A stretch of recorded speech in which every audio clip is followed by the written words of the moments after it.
Okay, this video is loaded because I'm going to give you 3 tips you can use at your report of findings. Look, the report of findings is the point at which your potential energy gets converted into profitability. In other words, the time, effort, and energy to attract new patients, do spinal screenings, puts you into a profitability when you're doing care plans.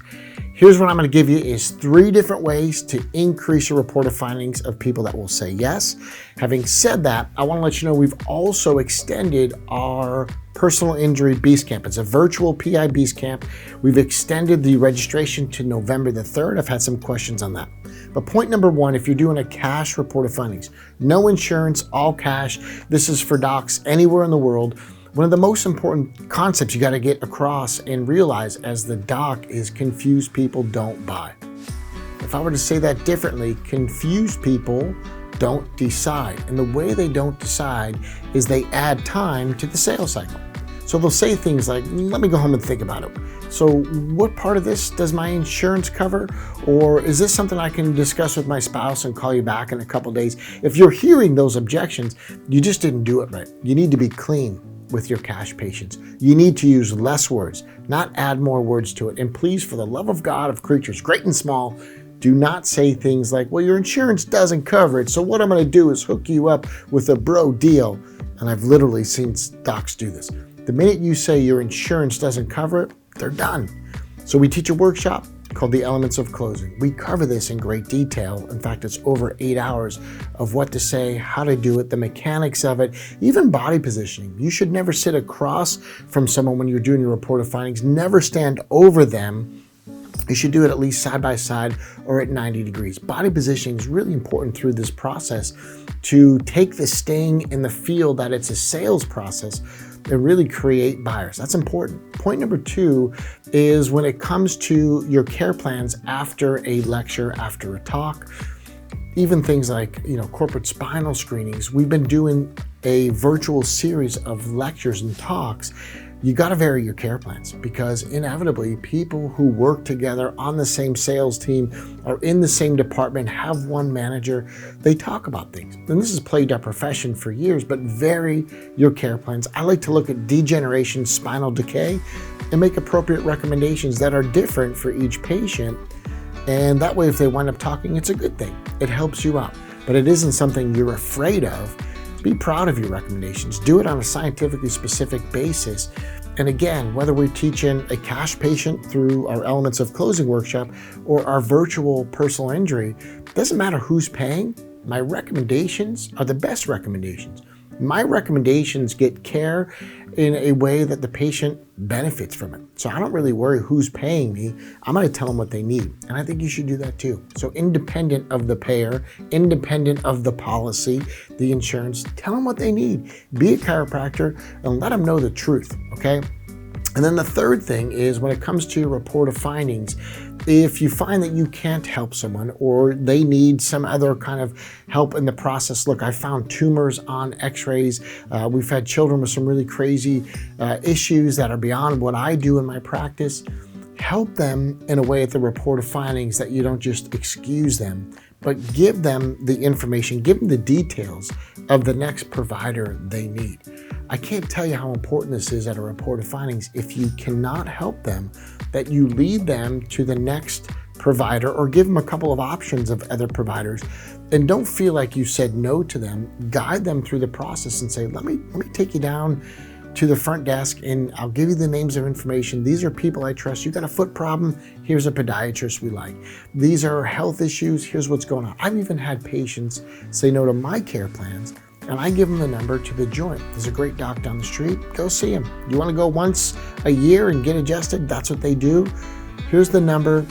All good. And when you do that, you'll find a lot of times there's a boomerang effect. These people will come back to you or they refer people back to you because of the way that you handle this with class and grace and positivity. It speaks volumes of your professionalism. So 3 different things you can do at your report of findings. I know this stuff will help you out. And if you're interested in our virtual PI Beast Camp, we just extended the registration to November the 3rd. We had a lot of docs asking questions. We had some docs that weren't sure what's involved. Dan Murphy, he's involved. Deed Harrison, world class with the biomechanics. He's involved. Joe Ferrantelli talking about markings and measurements for x-rays so that it is scientifically specific, not just within a chiropractic arena, but also AMA guidelines, using them to your advantage.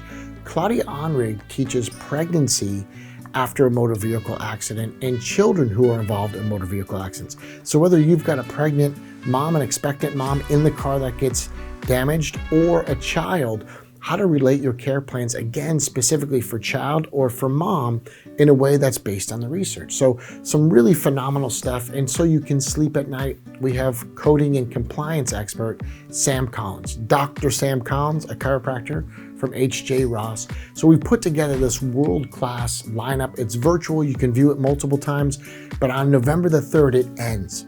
The enrollment ends, and then we move docs through as a class. We put you on a private Facebook page. There's a bunch of questions. And if you don't want to be going to trial and you don't enjoy depositions, then you got to be doing this virtual PI Beast Camp. It used to be a boot camp, but now it's a Beast Camp. And if you want to join us, it's world-class information, scientifically specific, so you can sleep at night, and done in a way, in a communication style that's soft and endearing. And it isn't one of those where you're hard pushing and you sound like a used car salesman. It is the opposite end of the spectrum from that. So please join us for the virtual PI Beast Camp. We've extended the enrollment just for you. And if you get in early, you won't be disappointed. I handle all the marketing. I teach the communication in office to convert more PIs, and I also teach how to do the outreach. We had one doc that did it a month ago, and he has 12 new PI cases from 30 days ago, what he learned inside the virtual PI Beast Camp. So my expertise is new patients. I'll be sharing that on the virtual platform, and again, you can watch it multiple times. Please join us. You won't be disappointed.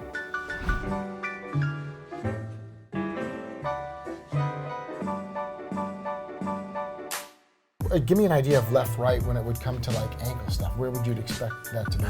You're gonna see the driver's gonna have a lot of right ankle, right hip, because they're slamming on the brakes. So make sure you just look at those when you evaluate the patient and ask them, hey, anything going on with your ankle or your hip? Right. And sometimes their spine and their neck and their headache so bad, they don't even think about that. They're like, yeah, you're right. That is kind of bothering me. Yeah. Let's hear from Jamie West.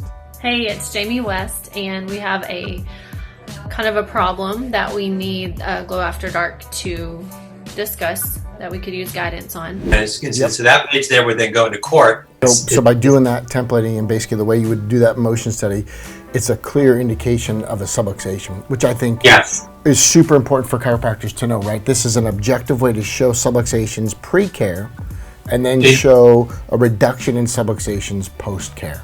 Yeah, exactly. So one of the questions I always get asked is, from the time of the accident, how far out is kind of like the cutoff before a chiropractor should no longer take them as a personal injury and maybe just consider them as a cash patient? Sure, great question, and this varies from attorney to attorney. For my office, we're looking at between 2 weeks as a soft deadline and probably 30 days as a pretty hard out. We're gonna give you some options here, and this is a much refined list. You choose what you want. You might send them home to do some of these things, maybe do it in office.